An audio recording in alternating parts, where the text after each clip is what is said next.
Welcome to the AI for Technical Writers podcast. This is episode 90. I'm Fred. And I'm Daphne. It's great to be here. Good to have you. Today, we're looking at something really fundamental, how we learn and adapt, especially for us in technical fields, and how large language models, LLMs, are becoming really key players in that. That's right. We're exploring how the whole landscape of learning and skill development is shifting, particularly for technical writers, documentation specialists, and IT professionals. Exactly. And this topic actually came suggested by our producer, senior technical writer, Kurt Robbins. Thanks, Kurt. Yeah, he pointed us towards a really insightful article in Psychology Today. It's titled LLMs and the Lifelong Learner, written by John Nosta and updated just this past February 23, 2024. So our goal today is to unpack why this idea of continuous learning is, well, absolutely essential now, and how LLMs aren't just tools, but maybe more like partners in this journey. We're definitely moving past that old idea of, learn it once in school or training and you're set for your career. Oh, definitely. That's kind of obsolete thinking now, isn't it? Completely. Okay, so let's dig into that first point, this absolute need for continuous learning.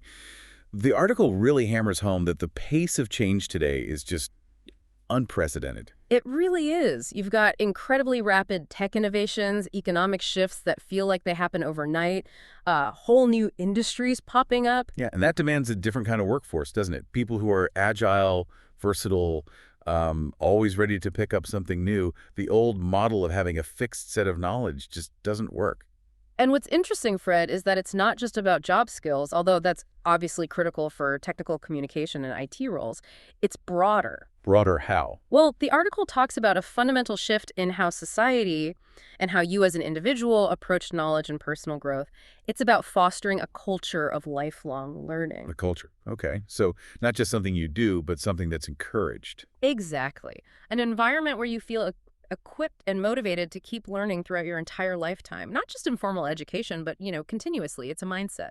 Learning as a constant state, not just a phase you go through. I like that, a constant state. It feels less like homework and more like, well, just staying current. Yeah. And this is where LLMs come in, right? The article connects them directly to enabling this culture. Absolutely. It argues they go way beyond just being search engines or, places to look up facts. They actively facilitate this learning culture. How so? I mean, they democratize information, sure.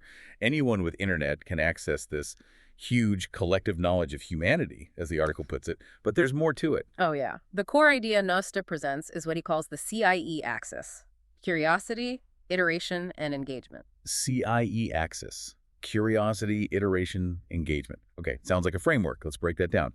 How does that work for someone, say, trying to get up to speed on a new API or a complex software feature? All right, let's start with C, curiosity unleashed. Think of an LLM as this. Well, endless wellspring of curiosity. You're faced with that new API, right? Maybe it feels daunting. An LLM can spark ideas, offer different angles, suggest related concepts you hadn't considered. It can provoke thought.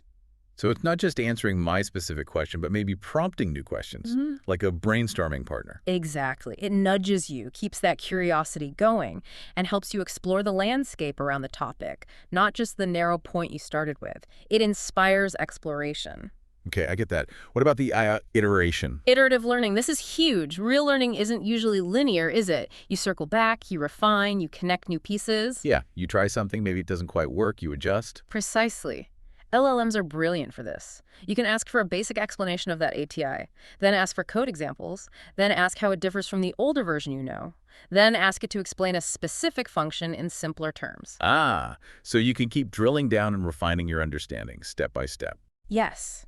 And it's patient. It lets you build your knowledge layer by layer, asking follow-up questions, clarifying, going deeper or broader, all at your own pace.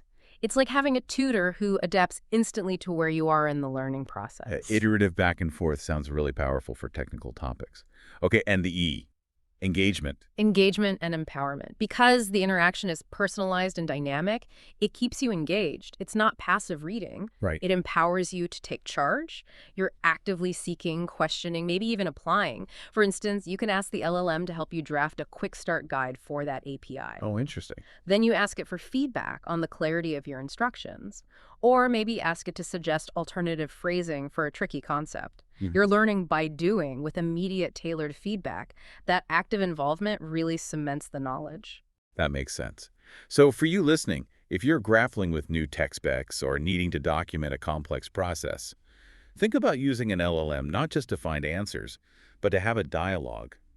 Iterate. Ask for feedback. Explore loaded ideas. It makes learning much more active and fitted to your exact needs. Absolutely. It customizes the learning path for you. Let's take a brief break for a special message from our producer, Kurt Robbins.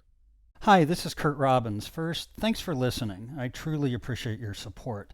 I want to let you know that I'm currently accepting new clients. My rates are affordable, and I have more than 25 years of experience working for enterprise companies like Microsoft, Northrop Grumman, Oracle, PNC Bank, FedEx, USAA, and Wells Fargo, among many others. If you want to improve your IT documentation and communications, hire me. I deliver fast, know how to use AI to improve efficiency and accuracy, and love going the extra mile to satisfy my clients. Thank you for subscribing and listening. Back to you, Daphne and Fred. Welcome back to the AI for Technical Writers podcast. We were just talking about how LLMs, through curiosity, iteration, and engagement, can really supercharge individual learning. Right. And now let's connect that back to careers, Fred, because the landscape there is changing just as fast. It really is. The article points out, and we see it all the time, skills that were super valuable even a few years ago can become, well, less critical, sometimes almost overnight. Yeah, the half-life of skills seems to be shrinking. So the ability to adapt, to constantly learn new things, and importantly, apply them effectively, that's becoming the core skill, isn't it? Not just what you know, but how fast you can learn what you need to know. Definitely. And the article argues that LLMs provide this flexible, accessible way to support that continuous skill development, whether it's upskilling in your current role or completely reskilling for something new. Which leads to another really interesting idea in the article, this concept of the multi-career path. Yes, the multiverse of careers. I love that framing. The idea that for many of us, a single career path from start to retirement just isn't the reality anymore. No, people pivot. They change industries. The article mentions an engineer becoming a teacher, a scientist moving into policy. Or for our audience, maybe a technical writer moves into UX research, or an IT support specialist transitions into cybersecurity analysis, or maybe even into technical sales using their deep product knowledge. Right. And each phase adds layers, doesn't it? It creates this richer, composite professional identity, as the article calls it. Exactly, an identity that's more adaptable, more resilient, because it draws on diverse experiences. And the article stresses that this is all underpinned, or at least greatly enabled, by lifelong learning, supported by tools like LLMs. So the key strategy becomes what? Being able to learn, unlearn, and relearn. That's the core skill the article highlights. Viewing each career shift not as a failure or a complete restart, but as an evolution, an expansion, being ready for the next turn. It really shifts your perspective on professional growth. Less of a ladder, more of a branching network, maybe. Fueled by accessible learning. It feels less scary and more, I don't know, empowering. I think so.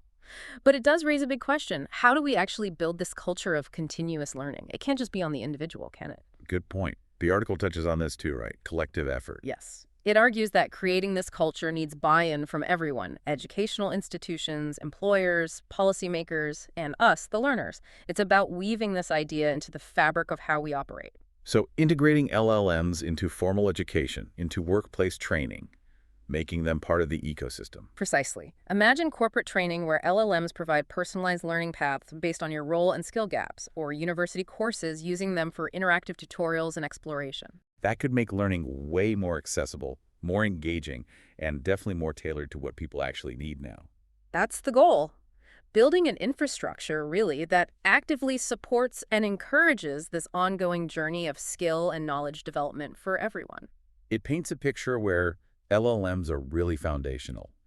Not just fancy tech, but essential partners, helping us all navigate a future that demands constant learning and adaptation. Couldn't have said it better. For anyone in a technical field, embracing these tools for continuous learning feels less like an option and more like a necessity to thrive. Okay, so wrapping up our discussion today, the big takeaway is that LLMs are emerging as really crucial partners in this era of constant change. They fuel our curiosity, enable that powerful iterative learning, and keep us actively engaged in our own development. And maybe a final thought to leave you with, drawing from the article. As you navigate your own unique multiverse of careers, supported by these LLM-enhanced learning capabilities, what new kinds of expertise might emerge? Interesting. How does our understanding of being an expert change when knowledge is so fluid? And the ability to learn, unlearn, and relearn across different domains becomes paramount. What does mastery even look like then? That's definitely something to chew on. It challenges our traditional notions. It does. Well, thank you for listening to the AI for Technical Writers podcast, where we help you get smarter than your competition. Remember to like, subscribe, comment, and share. We'll see you next week.